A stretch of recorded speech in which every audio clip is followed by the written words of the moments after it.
Voilà pourquoi nous ne perdons pas courage. Et même si notre être extérieur se détruit, notre être intérieur se renouvelle de jour en jour. En effet, nos légères difficultés du moment présent produisent pour nous, au-delà de toute mesure, un poids éternel de gloire. Ainsi, nous regardons non pas à ce qui est visible, mais ce qui est invisible. Car les réalités visibles sont passagères et les invisibles sont éternelles. Amen. Bien, vous voyez, dans tout ce qui se passe aujourd'hui, si Israël est rentré en guerre avec les nations, nous, il y a longtemps que nous sommes en guerre, qui n'est pas de la même nature que ce qu'ils sont en train de vivre. Mais nous, il y a longtemps que nous sommes en guerre contre Satan, Amen, contre les ténèbres. Et cette bataille n'est pas au niveau de la chair, mais au niveau de l'esprit. Car nous affrontons les démons, les esprits qui sont dans l'atmosphère, qui sont dans le deuxième ciel, c'est-à-dire les lieux célestes. Et Dieu nous a introduits dans les lieux célestes parce que nous avons reçu le baptême de l'Esprit Saint. Le Saint-Esprit, il va nous introduire dans les lieux célestes et nous serons confrontés, comme Israël, non pas à une guerre de la même nature, mais c'est une guerre pire encore de ce qui se passe dans le Proche-Orient pour nous, parce que Satan, il veut détruire le peuple d'Israël, mais il veut aussi détruire l'Église. Car il ne faut pas oublier qu'il n'y a pas que l'Israël qui est un serviteur de Dieu sur la terre, mais il y a aussi l'Église qui est composée de Grecs et de Juifs, car c'est écrit qu'en Christ il n'y a ni Juifs et ni Grecs. Donc, dire que nous ne sommes pas en guerre, ça voudrait dire que nous dormons. Ça voudrait dire que nous ne sommes pas réveillés. Ça voudrait dire que Satan a gagné du terrain sur nous et qu'il a établi en nous, dans nos pensées, il aurait établi des forteresses en nous. C'est-à-dire des forteresses telles que l'incrédulité, le doute, le péché. Donc, vous voyez, même nous sommes en guerre. Nous sommes en guerre depuis que nous sommes nés de nouveau, depuis que nous sommes passés par la nouvelle naissance. Et on voudrait avoir une vie spirituelle paisible et tranquille, mais on ne peut pas avoir une vie tranquille, parce que on est un soldat. On est un soldat, car le Seigneur n'a pas fait de nous que des croyants, et surtout pas des croyants ramollis, comme aujourd'hui, n'est-ce pas? Mais des soldats de Christ. Amen. Et même Dieu nous a donné les armes de l'esprit, des armes, n'est-ce pas? D'ailleurs, on peut le lire dans Éphésiens, chapitre 6, et versets 10 à 12. Le Seigneur ne nous appelle pas du tout à dire je vais avoir une vie très tranquille dans ma vie, parce que ce n'est pas vrai.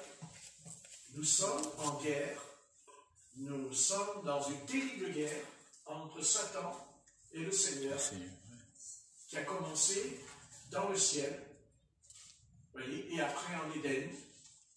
Et ce soir, nous sommes un bataillon, nous sommes une armée.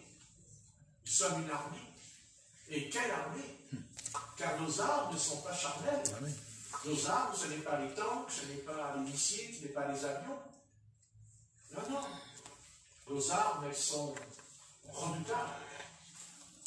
Parce que quand on prie, eh bien, on exerce le pouvoir de chasser les démons. Les démons. Et c'est vrai que quand on chasse les démons, eh bien, la guerre peut s'arrêter. La guerre peut stopper des coups. C'est ce que s'est passé dans le livre de Daniel. Quand Daniel est en prière, il a jeûné, prié pendant 3 semaines, pendant 21 jours. Et Dieu enverra un être céleste dont plus loin on connaîtra son nom, l'ange Gabriel. Et ensuite, il faudra l'intervention d'un archange, l'archange Michael. En français, on dit l'ange Michel. Et le Seigneur dit que le roi de Perse va résister pendant 21 jours. Ça veut dire que sur l'Iran, la Perse qui est l'Iran moderne d'aujourd'hui, eh bien, ce prince de Perse, ce n'est pas seulement un homme, c'est un démon, c'est Satan, qui résistait parce que Satan avait installé sur le roi de Perse des bataillons, il a installé des forteresses, des armées terribles. Et pendant que Daniel priait, ben, le ciel ne s'ouvrait pas. Le ciel était toujours d'airain, il n'y avait pas de réponse de la part du Seigneur. Mais comme il a vu que Daniel était sincère, et il a dit, le jour où tu as commencé à prier, j'ai ouvert ton intelligence pour que tu comprennes la Torah. Voyez? Et le Seigneur nous expliquera que Israël allait retourner dans le pays de leur père, car ils avaient été esclaves, prisonniers pendant 70 ans à Babylone. Et là, c'était la fin des 70 ans, et Daniel, en lisant la Torah, a découvert dans le livre de Jérémie que l'Éternel a dit, je te ramènerai dans la terre sainte, je te ramènerai. Et Dieu a ramené Israël. Il l'a ramené. 70 ans plus tard, ils ont reconstruit les murailles de Jérusalem, ils ont restauré le temple que le roi Nebuchadnezzar avait cassé, carrément, il a fait du mal à ce temple. Et le Seigneur a relevé Israël, mais ils n'ont jamais pu retrouver quand même cette bénédiction qu'il y avait du temps de David et du temps de Salomon. C'était plus pareil. Et après, le temple a été détruit en l'an 70 par l'empereur Titus. C'est un empereur Titus. J'ai étudié ça hier j'ai un livre d'ailleurs qui est très bien sur les empereurs. Il y a beaucoup de choses dedans, les dates et tout. Ils sont mariés, avec qui, tout ça. Et là, Titus, cet empereur, a fait brûler le temple de Jérusalem, exactement comme le Seigneur Jésus avait dit à ses disciples, quand il était sur la terre, il était assis sur le bord du temple, sur un mur, et il avait dit, il ne restera pas pierre sur pierre. Vous voyez? Eh oui. Et depuis que Israël a été dispersé dans le monde entier, depuis que les enfants d'Israël sont dispersés jusqu'à ce soir, est-ce qu'ils sont toujours dispersés encore? C'est pas comme ça que ça se passe, hein, ils sont toujours dans le monde encore. Et il y en a beaucoup dans la France, en Espagne, en Italie, en Amérique, il y en a même en Russie, au Brésil, il y en a partout des Juifs. Ils sont partout. Et en Israël, ils sont à peu près 8 millions. Ils sont 8 millions.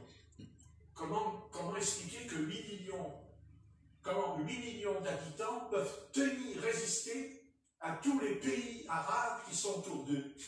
Comment ils ne peuvent pas détruire un tout petit pays de 8 millions d'habitants? Vous vous rendez compte? C'est incroyable.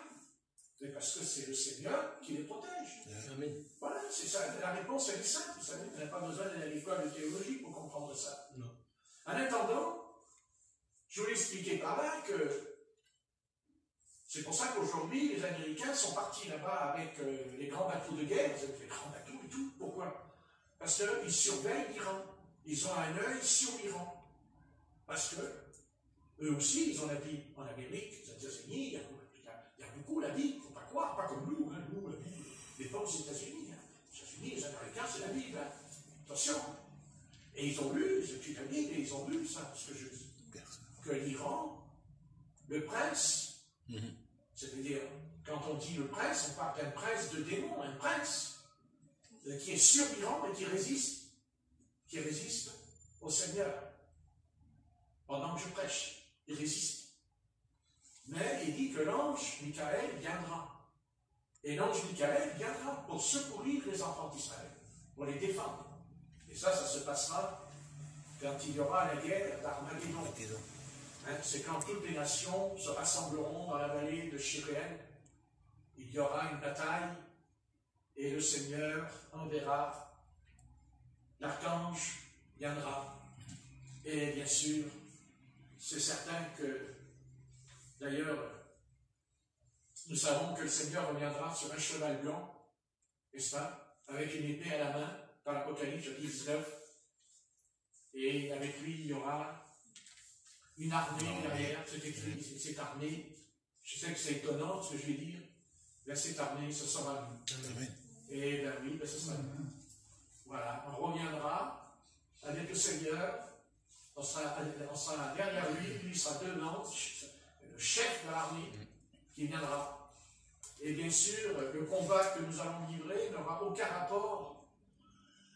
Ce combat sera surnaturel, il sera au-delà, car nous avons lu un passage, car c'est écrit que non point aux choses visibles, mais à celles qui sont invisibles.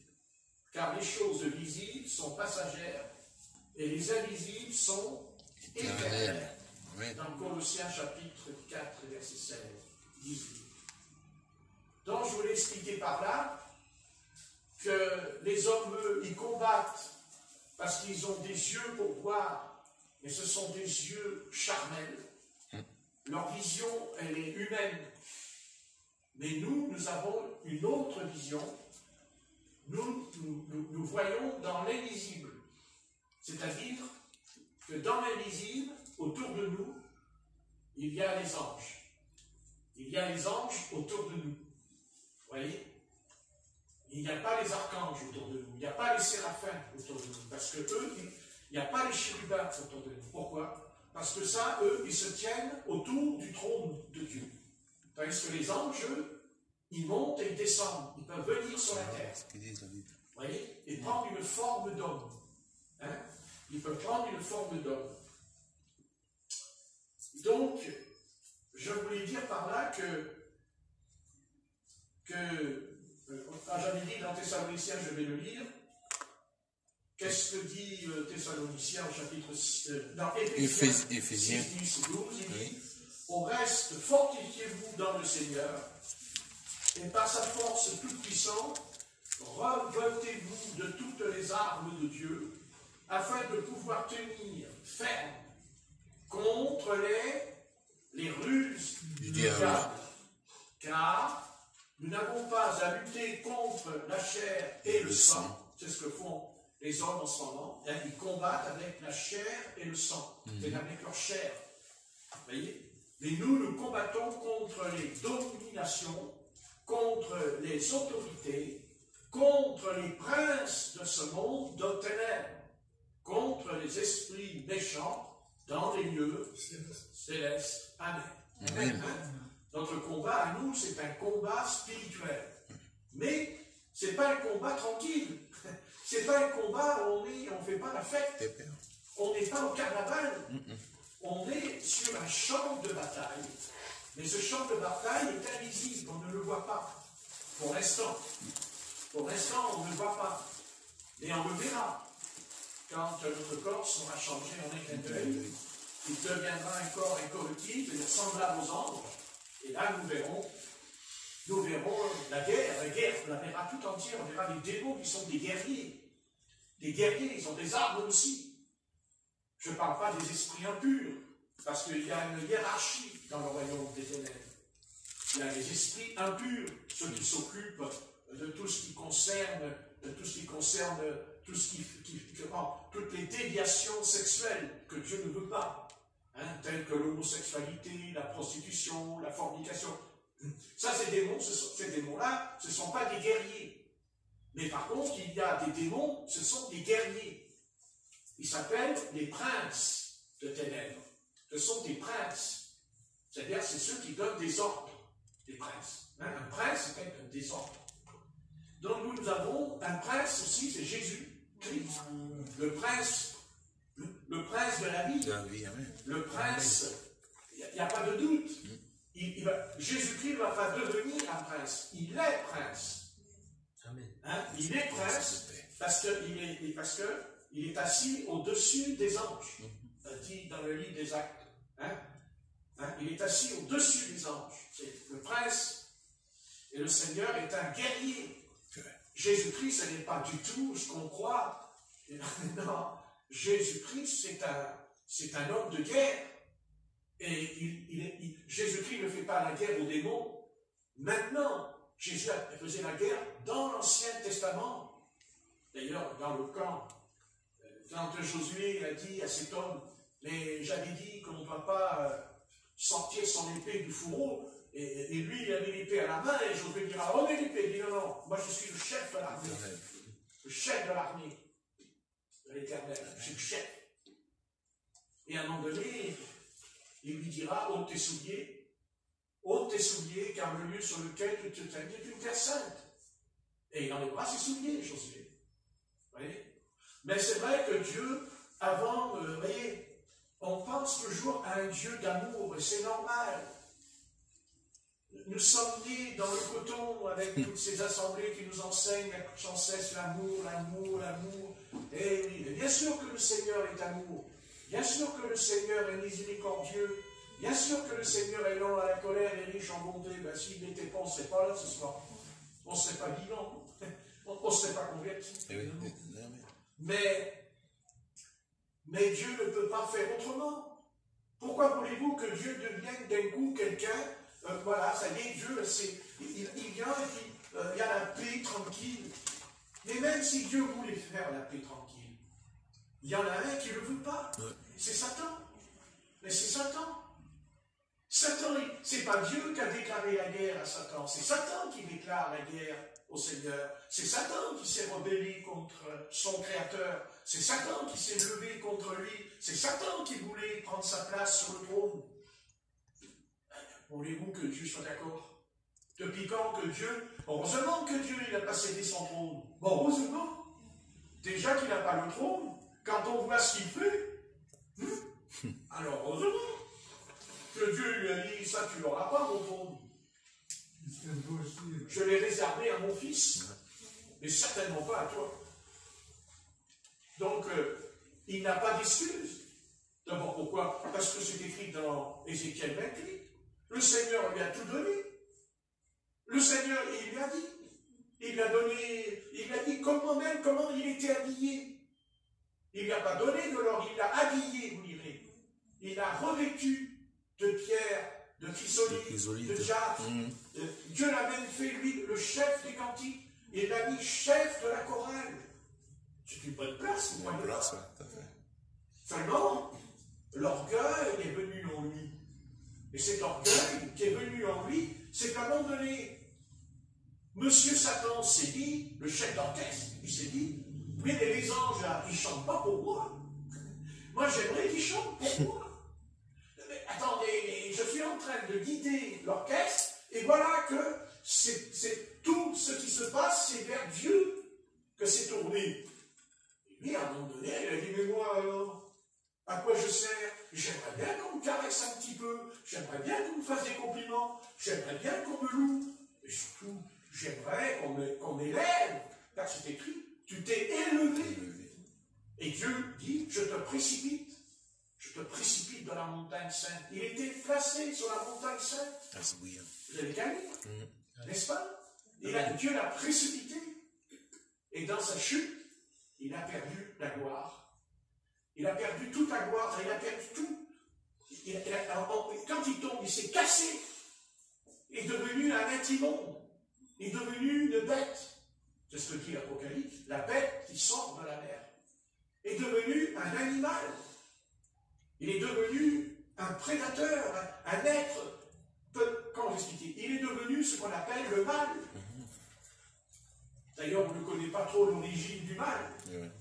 Parce qu'on pourrait aussi se poser la question, comment un chérubin créé par Dieu, chérubin protecteur, chérubin d'onction, et comment il a pu changer, et comment le mal a pu entrer dans cet être que Dieu a créé. Ça, c'est un mystère, vous savez. C'est un grand mystère dans les Écritures. Mais ce mystère appartient à Dieu, car lui seul révèle les mystères, lui seul cache cache des choses aux sages et aux intelligents. N'est-ce pas? Amen. Mais il révèle Aux petits à ses petits-enfants. enfants. Vous voyez ce que je veux dire? Ben oui. Voilà. Donc nous savons, nous connaissons, nous savons ce qui se tient. Nous savons tout ce qui se passe en Israël en ce moment. Nous savons qui est derrière. Nous savons qui se tient derrière. Nous savons très bien. Bien sûr. Bien sûr. C'est un prince. C'est le prince sur l'Amérique, le prince sur la France, le prince et les princes. Chaque pays a un prince de ténèbres. Chaque pays a un prince. Et ce prince, lui, il place des démons sur les cités, il place des démons dans les villes. C'est pour ça qu'il y a des villes qui sont tranquilles, il n'y a jamais rien. Parce qu'il n'y a pas de démon. Mais un jour, je ne sais pas pourquoi, comme à Pont-Saint-Esprit, dans le Var, il y a eu une tuerie, et il y a eu 2 morts, alors que moi j'y ai été, c'est beau, c'est tranquille, et là d'un coup, parce qu'il y a eu un démon. Un démon, Satan, il a envoyé un démon. Oui, bien sûr. C'est ce que dit le livre de Daniel. Le prince de Perse a résisté pendant 21 jours. Donc chaque nation a un prince, a vraiment un démon et puis après, le démon qui commande le pays, qui est sur le pays. Ce démon-là, qu'est-ce qu'il fait? Et il a d'autres démons qui viennent pour obéir à ses ordres. Ça peut être des tueries, ça peut être des meurtres, ça peut être, voilà. Comme par exemple, notre président veut maintenant faire voter la loi, qu'on appelle la loi pour l'avortement, où maintenant les femmes pourront avorter même si le bébé a 9 mois. Mais oui, mais attendez. Mais oui, attendez. Non, mais la loi, il va la voter en rentrant, là, au mois de novembre. IVG, quoi. Ben oui, mais vous croyez que c'est que lui qui fait ça? Non. Il a reçu un démon, un esprit, c'est Satan, pour tuer le bébé. Déjà, le bébé, on le tuait déjà, même quand il n'était pas formé. Et maintenant, il est formé, il pourra le tuer. Est-ce que vous vous rendez compte? Et vous croyez que quand cette loi sera votée, vous croyez qu'on ne va pas... Mais vous savez ce qui va nous arriver? Est-ce que vous pouvez mesurer ce qui va se passer dans notre pays si cette loi, elle passe? Mais il va y avoir une telle malédiction, mais une malédiction qui va venir sur la France énorme. Mais parce qu'il n'y aura pas un crime, il y aura des centaines de crimes, de meurtres tous les jours dans le pays. Car le bébé qui a 9 mois, ou 8 mois, ou 7 mois, vous vous rendez compte? Comment un homme, et comment ça se fait que les gens ils ne réagissent pas? Comment les mamans ne descendent pas dans la rue pour dire mais non, il ne faut quand même pas exagérer quand même? Non. Pas un mot. Rien. Non. Non. Ah, par contre, il y a un défilé à mort les Juifs, ça oui, ça on descend dans la rue là. Ah oui. Hein? Alors là, il est dans la rue. Donc nos bébés à nous, nos petits-enfants à nous, nos petits bébés à nous. Alors déjà que nous, on a presque plus de bébés comme avant, ils l'ont dit il n'y a pas longtemps que nous c'est très grave, et maintenant on va les tuer aussi maintenant, dans le ventre. Bon, il y a longtemps qu'on les tue dans le ventre, mais pas au bout de 9 mois. Pas au bout de 9 mois, bien aimé. Ah, vous voyez? Donc, tout cela, je voulais vous dire que ce n'est pas que l'homme qui fait ça, mais c'est dans l'invisible. Dans l'invisible, il se passe des choses, dans l'invisible. Et c'est ce que dit le texte.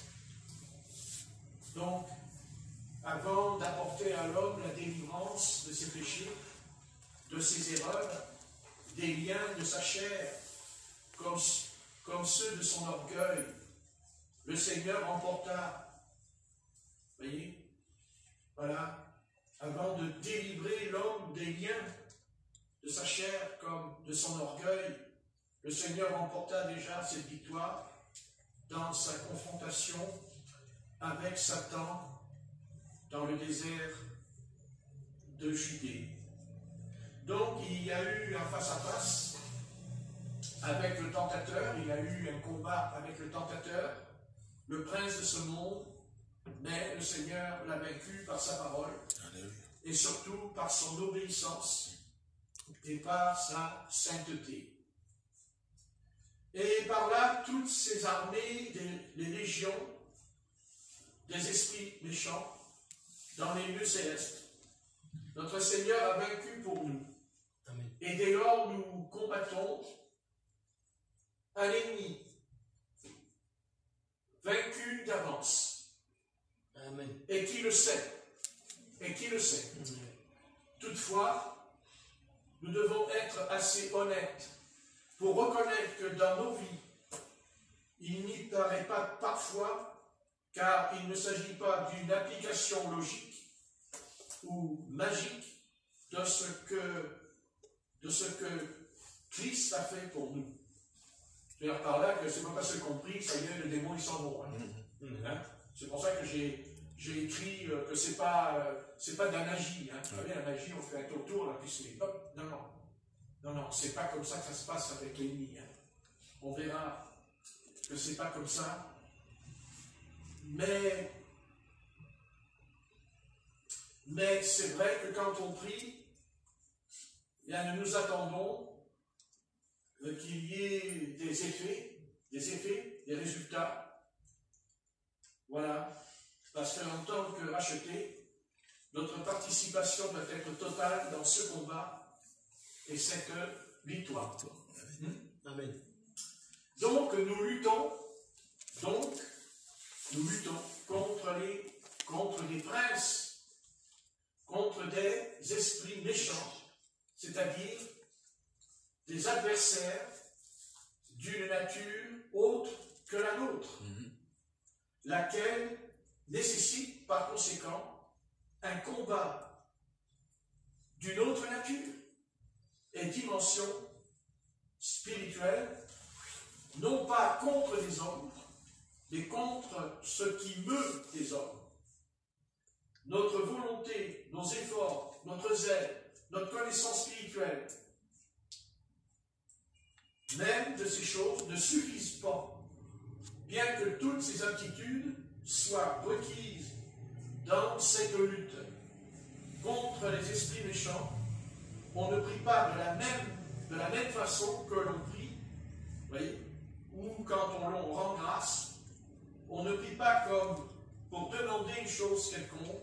Ici, c'est une lutte qui demande l'engagement de tout notre être jusqu'à ce que soient refoulées les légions démoniaques qui s'efforcent de fermer le ciel afin de barrer le passage à la lumière, à l'exaucement ou à l'intervention du Seigneur.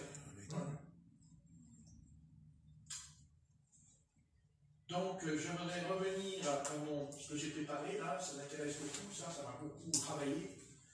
Donc, je vais revenir à 2 Corinthiens 4 et verset 16, cette histoire de ce qui est visible et invisible, donc on a compris, hein, parce que je viens de dire que la bataille, la guerre contre Satan se passe dans l'invisible. Hein? Nous, on n'est pas concernés comme Israël qui fait la guerre. Ça, c'est une guerre physique, ça se voit. Mais pas la nôtre. La nôtre, elle ne se voit pas. C'est une guerre qui se passe dans les mystères de Christ, céleste. Hein? Donc, il dit l'aspiration. L'aspiration aux choses invisibles, c'est-à-dire éternelles. Il faut bien comprendre que les choses visibles sont temporelles. Elles ne durent qu'un temps. Mais les choses invisibles, elles sont éternelles.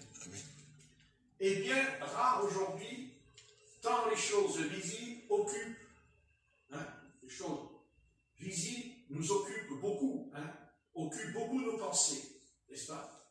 Occupent beaucoup les pensées des hommes. Les besoins et les nécessités de cette vie font qu'on ne peut y échapper, mais elle en arrive à assujettir l'âme qui ne connaît pas Dieu, comme aussi celle qui, tout en étant croyant, n'est pas affranchie en Christ. Certes, les choses visibles, quelles qu'elles soient, sont plus proches, plus saisissables que les invisibles. Et le besoin de ce qui est visible est toujours ressenti, désiré, voyez, à l'instant même. Tandis que ce qui est invisible ou même être ignoré. Mais c'est plus tard que l'on en souffrira. C'est-à-dire que tout ce qui est visible, tout ou tard, l'homme en souffrira. Hein? C'est ce qui se passe. Et oui, résultat. Hein? Vous voyez, plus c'est visible, plus on souffre. Résultat. Et plus c'est invisible, moins on souffre. Ah ouais. L'Écriture dit au sujet de la sagesse de Dieu. Qu'est-ce que dit l'Écriture? L'apôtre Paul nous enseigne dans 1 Corinthiens, chapitre 2, verset 9, s'il vous plaît. On va lire dans 1 Corinthiens, chapitre 9 et 10. Et demander à Stéphanie de lire. 9. Alors, 2 Corinthiens 2, non, 1 Corinthiens 2, chapitre 9 à 10.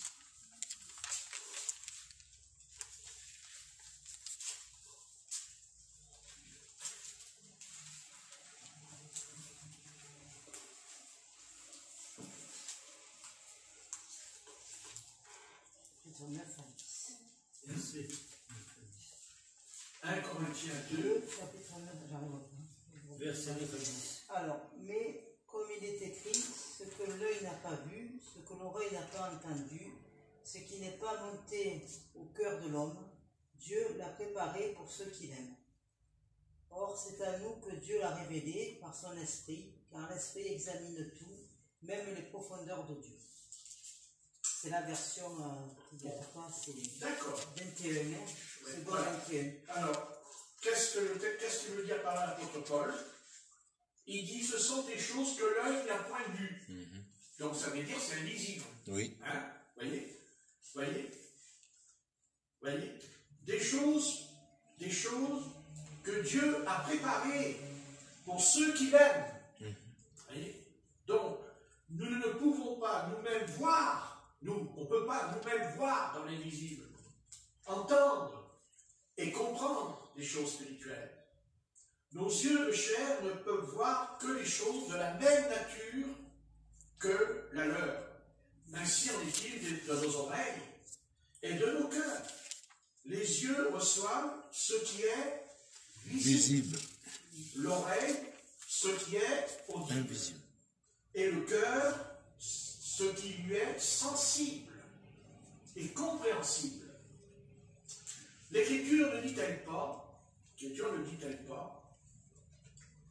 dans 1 Corinthiens, donc, 1 Corinthiens 2, là on lit le verset 10. Alors, qui est-ce qui veut lire le verset 10?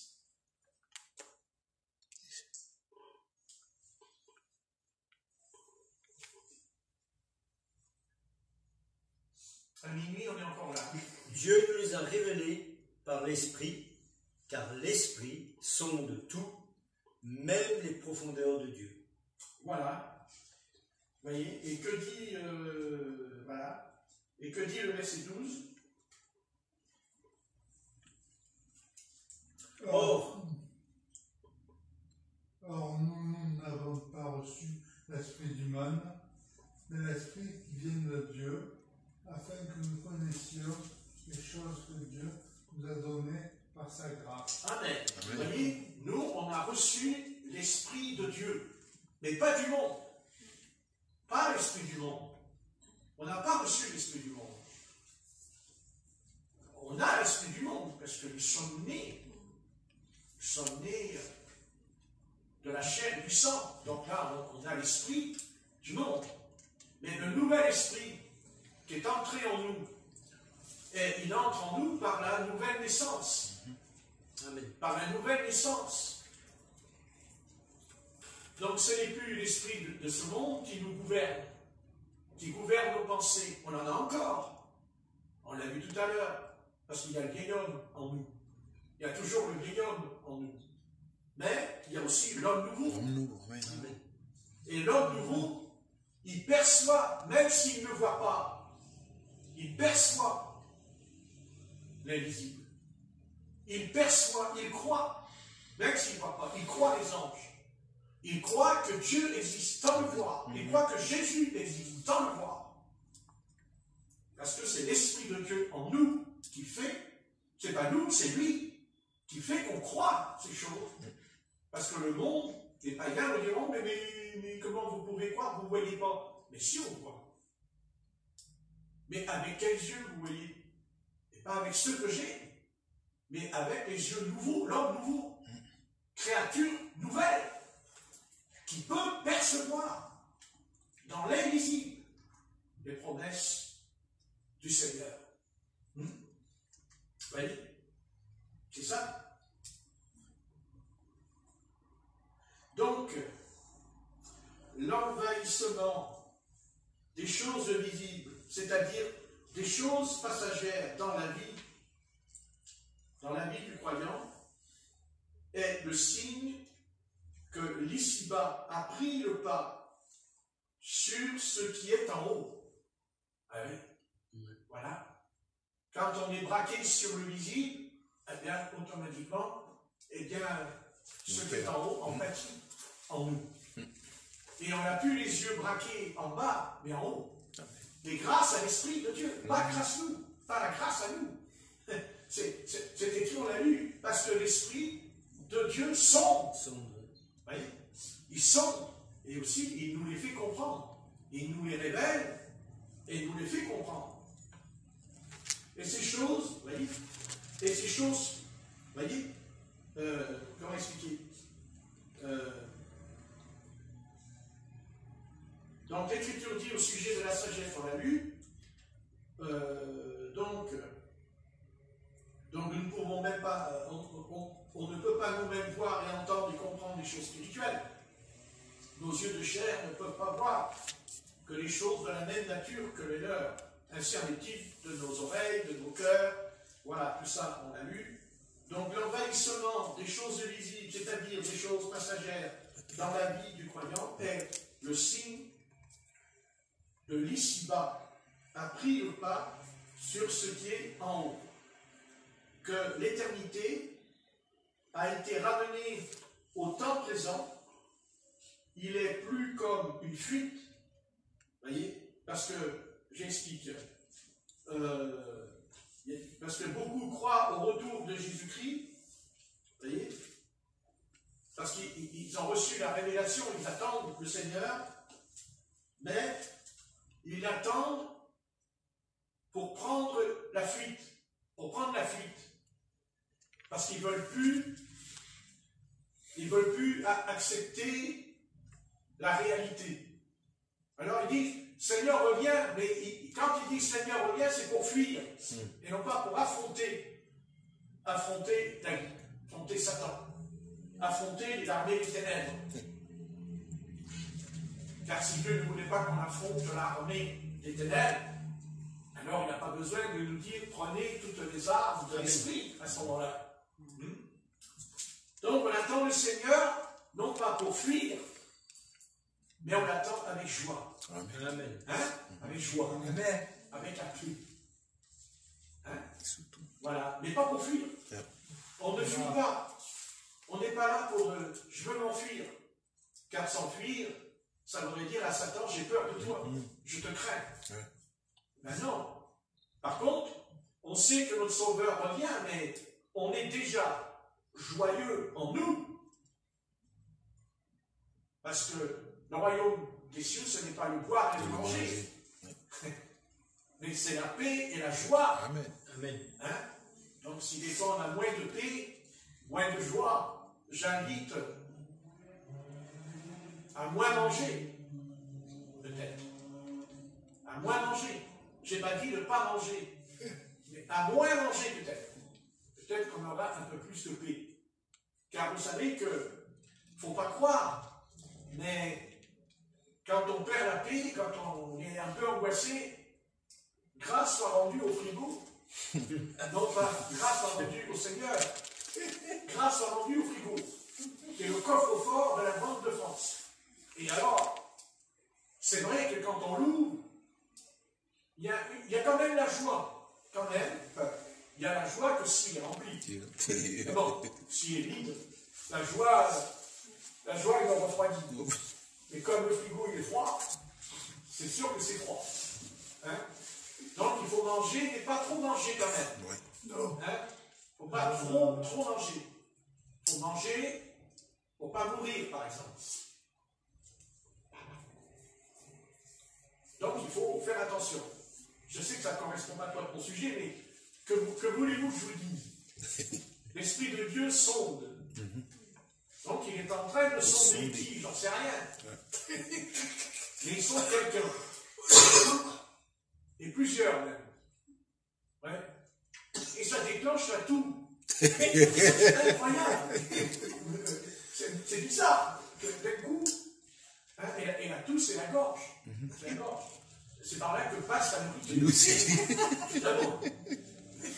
Bien aimé. Nous mangeons les choses visibles pour vivre.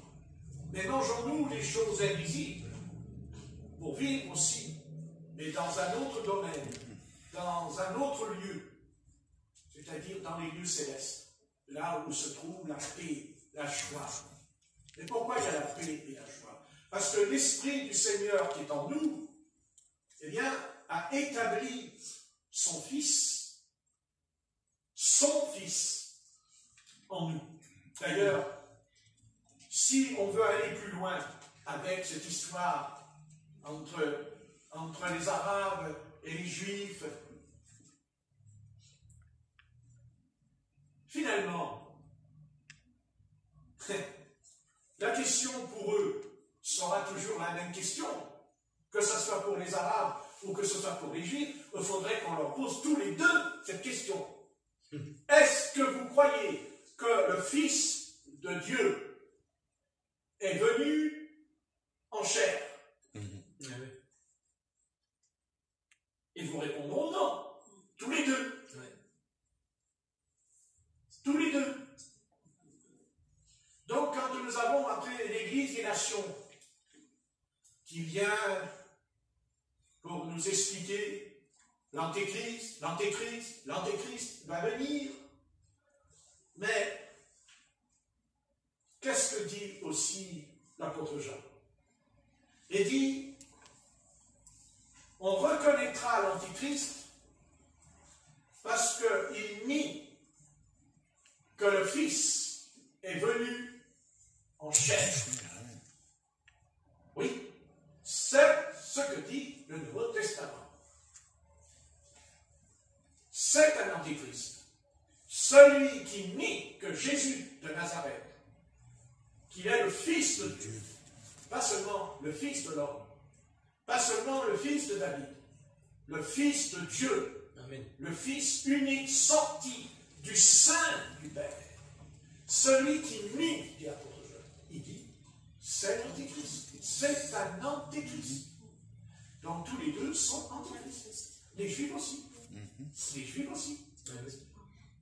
Et les Arabes aussi. Car ils reconnaissent Jésus comme un prophète. Mais pas comme le Fils unique. Et surtout, venu en chair, devenu homme. Il le renie, tous les deux. Donc vous voyez qu'on n'est pas là pour défendre l'un ou l'autre. Notre vision à nous ne s'arrête pas seulement aux promesses d'Abraham avec la terre promise. Nous, notre combat, notre lutte, c'est Satan. C'est Satan qui est un antéchrist, qui est contre Christ. Voilà. Mais la base d'être contre Christ, c'est de nier. Le Père est le Fils. Car celui qui n'apporte pas le Père est le Fils, est un antéchrist. Vous voyez? Donc tous les deux, ils sont dans le péché et dans l'erreur, tous les deux. Oui. Tous les deux. C'est clair. Donc, et c'est très profond. C'est pas que moi je suis profond. Mais c'est que ce que je dis, je l'ai reçu cette nuit en dormant. En dormant, j'ai reçu ça. J'étais dans le lit, là, j'entendais. Celui qui nie que Jésus est venu en chair est un antéchrist, il m'a dit. Est un contre Christ. Car nier que Jésus est venu en chair, c'est très grave. Parce que si Jésus n'est pas venu en chair, alors il ne nous a pas sauvés. Parce que Jésus nous a sauvés Parce que le Saint-Esprit est devenu homme. Amen. Le Saint-Esprit est devenu homme.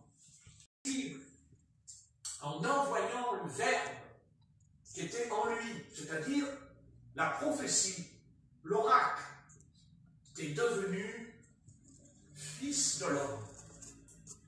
Eh oui. Et c'est pour ça qu'il est dit, le Père et le Fils sont un. Voilà. Mais Jésus-Christ est Dieu. Il est Dieu. Tout Dieu, il est le Tout-Puissant.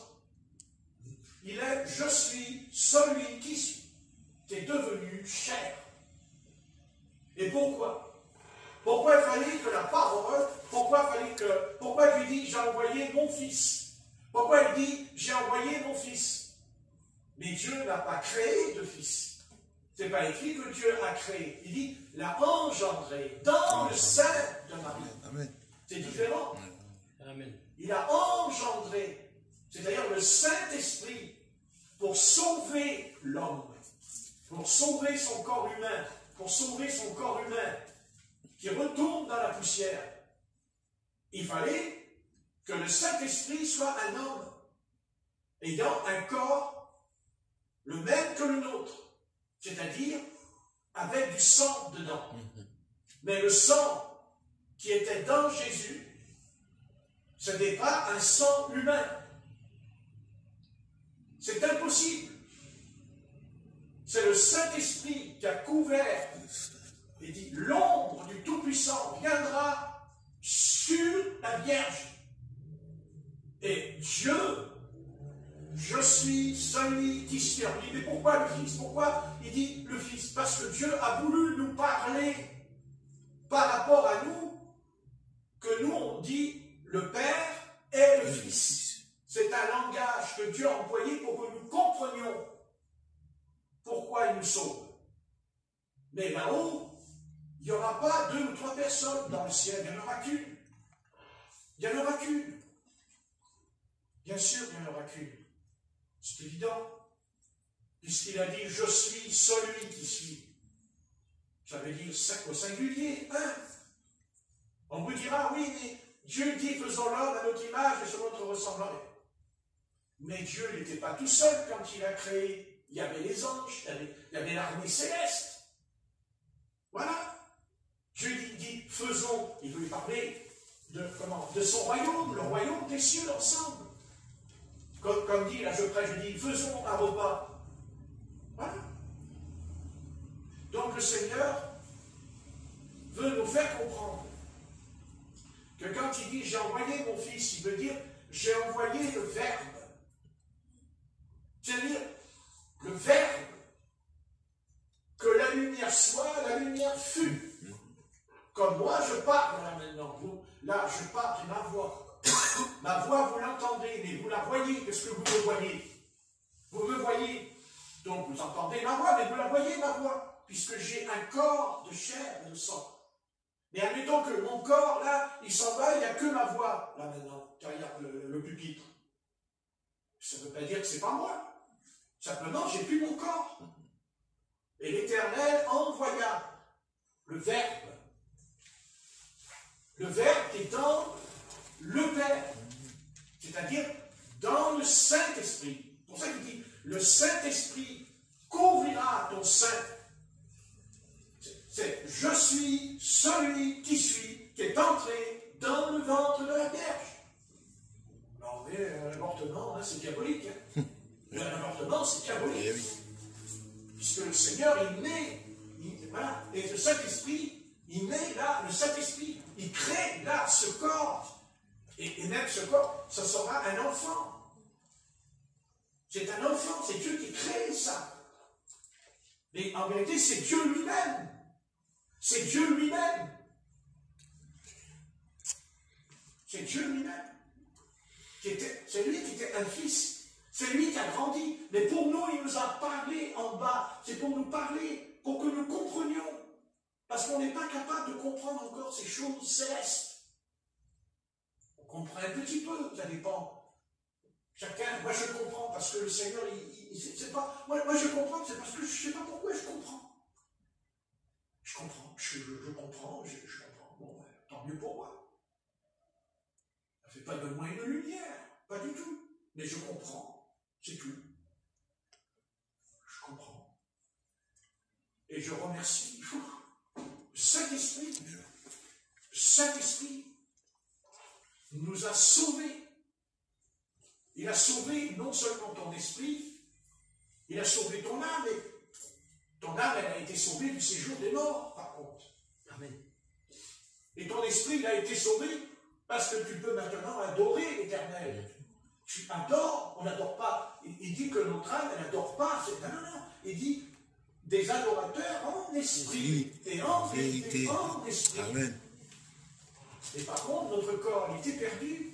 Notre corps, il est perdu.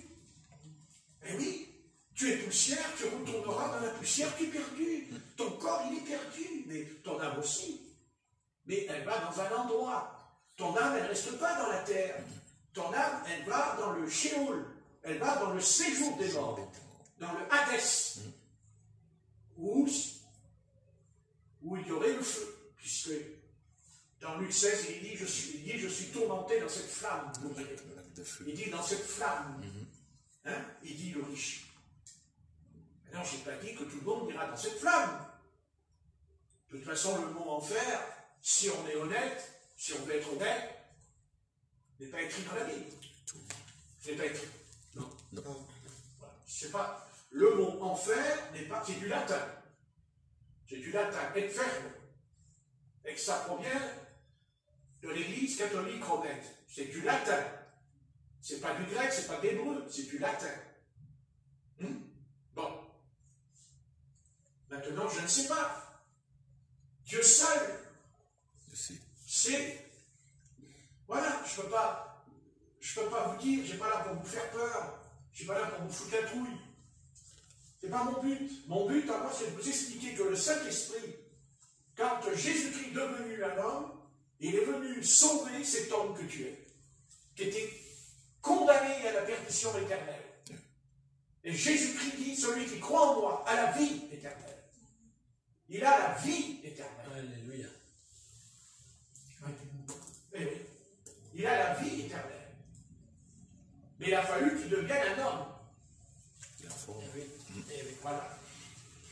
Le Saint-Esprit est devenu un homme. Ça veut dire que le sang de Jésus, c'était le sang du Saint-Esprit qui était en lui. Donc il était sans péché.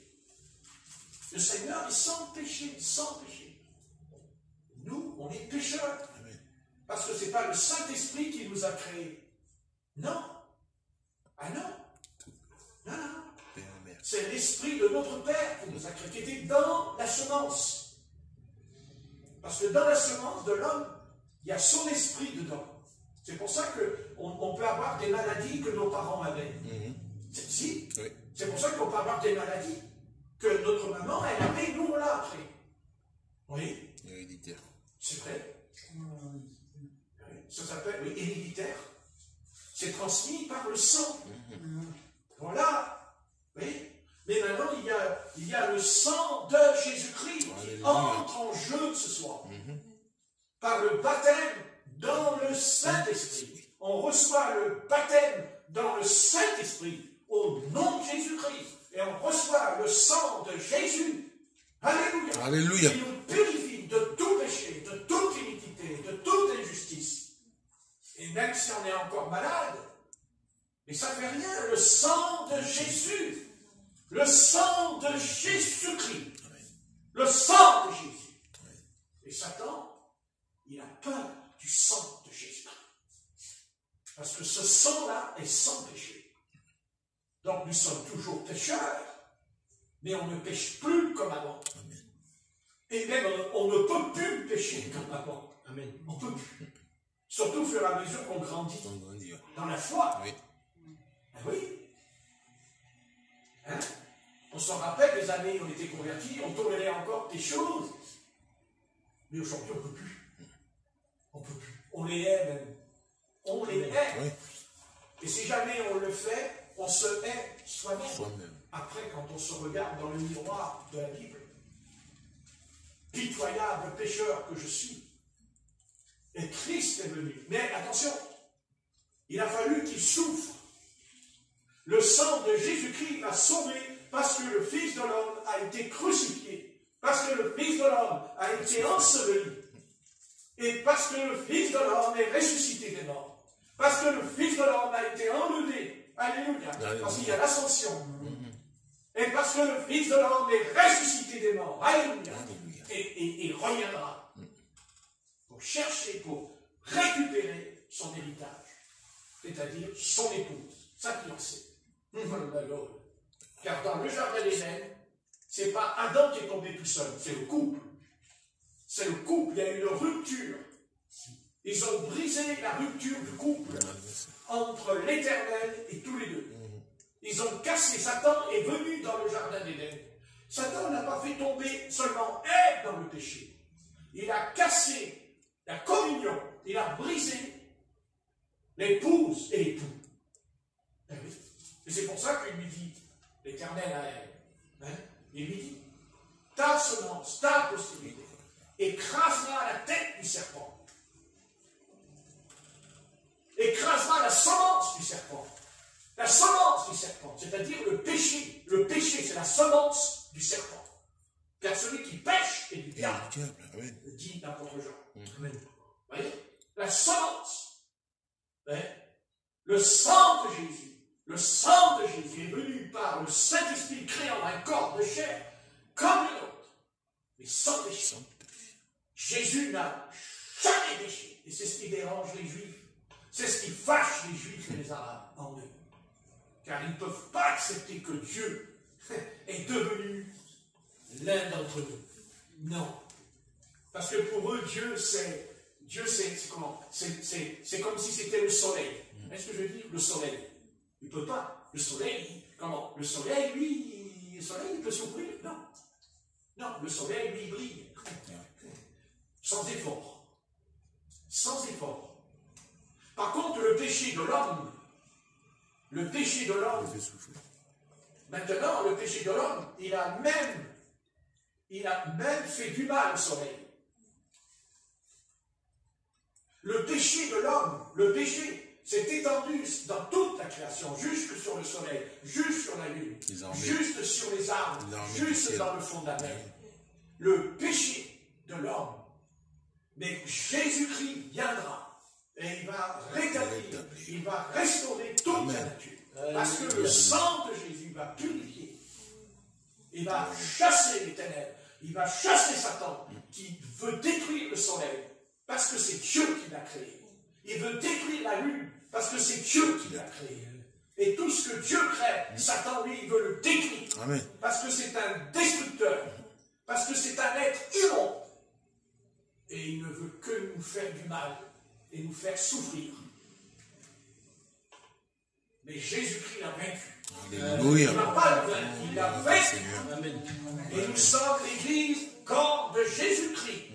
Et nous avons reçu non seulement le baptême au nom de Jésus-Christ, mais nous avons reçu le baptême dans le Saint-Esprit. Et si on était convaincus par la foi, en une minute, on parlerait tous en langue ce soir, ensemble. On parlerait en d'autres langues, tous ensemble. Comme à la Pentecôte. Parce que ceux qui me disent que le parler en langue, ça ne vient pas de Dieu, je leur réponds, alors la joie que j'ai, ça ne vient pas de Dieu non plus. La paix que j'ai, ça ne vient pas de Dieu non plus. Parce que si on a la paix et la joie, c'est que d'abord nous avons été baptisés dans le Saint-Esprit. Nous avons reçu le baptême du Saint-Esprit. Quand nous sommes rentrés dans l'eau du baptême, notre corps est rentré dans l'eau du baptême, tout notre corps. Ainsi, nous sortons de l'eau. On a obéi au commandement du Seigneur. Amen. Tu as obéi. Dieu fera le reste. Dieu tiendra sa promesse. Peut-être que nous sommes dans un temps où nous traversons un désert ce soir. Car dans la ville, il y a des oasis, parce qu'il y a le désert. Mais Dieu nous conduira vers un oasis. Amen.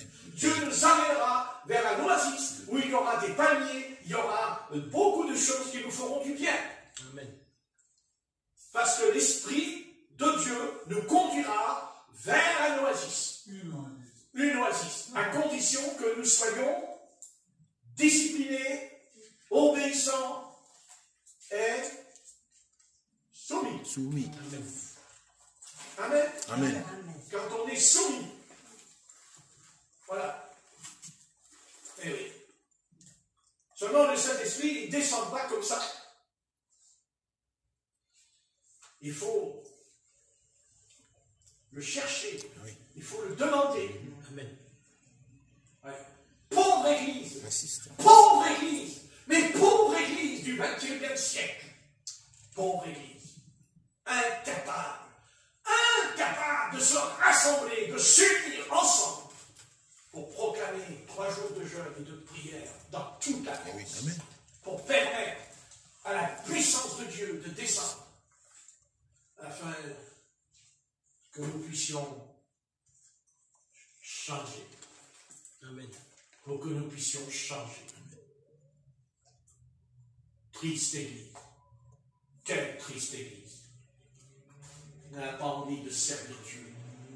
Ils n'ont pas envie, Seigneur, ils n'ont pas envie de te servir. Non, ils n'ont pas envie de payer le prix même du sang en eux. Non, non, non. Non, c'est s'installer dans un confort matériel, manger, boire, dormir, s'habiller, sortir. Et il faut qu'on se réveille. Il faut qu'on se réveille. Parce que si je voulais aller plus loin, je vais arrêter parce que tout le monde ne peut pas dormir. Je n'arrête pas du tout dans la nuit. Quand nous serons prêts à pleurer, mais alors à pleurer, pour que les pécheurs soient sauvés derrière cette fenêtre. Quand nous serons capables de pleurer, de gémir, de supplier la grâce de Dieu et les sauver. Parce que le lieu qui les attend, le lieu où ils vont aller, c'est un lieu de tourment terrible. Et l'Église, quel grand péché que cette Église du XXIe siècle, elle est tombée dans un tel péché qui s'appelle le sommeil, qui s'appelle le coma. Bon sang de bon sang, qu'est-ce qui va me secouer l'Église de France? Peut-être la guerre. Le malheur. La guerre qui va venir dans tout le pays de France. Peut-être que les chrétiens vont quitter leurs petits fauteuils et leurs petits chaussons, tranquilles. Et que quand il y aura les bombardements et les bombardiers qui traverseront, peut-être qu'on va vivre, peut-être qu'on va prier. Là, on va prier. Là. Mais c'est pas sûr qu'on va prier. C'est pas sûr. Je vais vous dire pourquoi. Parce que pour prier, il faudra déjà avoir la force de pouvoir le faire. Et que si déjà en temps de paix, on n'y arrive pas, c'est pas sûr qu'on y arrivera quand ça va tarder. Alors commençons déjà à le faire. Priez le Seigneur. Amen. Priez-le. Priez le Seigneur. Seigneur, sauve les pécheurs. Seigneur, Seigneur, sauve les pécheurs. Sauve les hommes. Amen. Sauve les femmes. C'est ça notre mission. Amen. Amen. C'est ça notre mission à nous. Oui. C'est de voir nos familles sauvées. Amen. C'est pas à nous de juger. Nous, on sait. Amen. Et Dieu fait pousser. Tout à fait. À condition qu'on prie pour qu'il puisse avancer Amen. la semence. Tout à fait. La Bible dit que Élie pria. N'est-ce pas? Il pria. Et le ciel s'est ouvert. C'est ouvert. C'est ça qu'il faut faire. Amen. Priez. Priez le Christ. Afin de recevoir la puissance. Recevoir la puissance de Christ, la puissance de Dieu, la puissance de Jésus en vous. Afin de lier les démons. De lier les terres. Dieu s'en lié maintenant. Les gars. Qu'est-ce que c'est que cette église moribonde? Tout à fait. Seigneur, nous te remercions pour ta paix.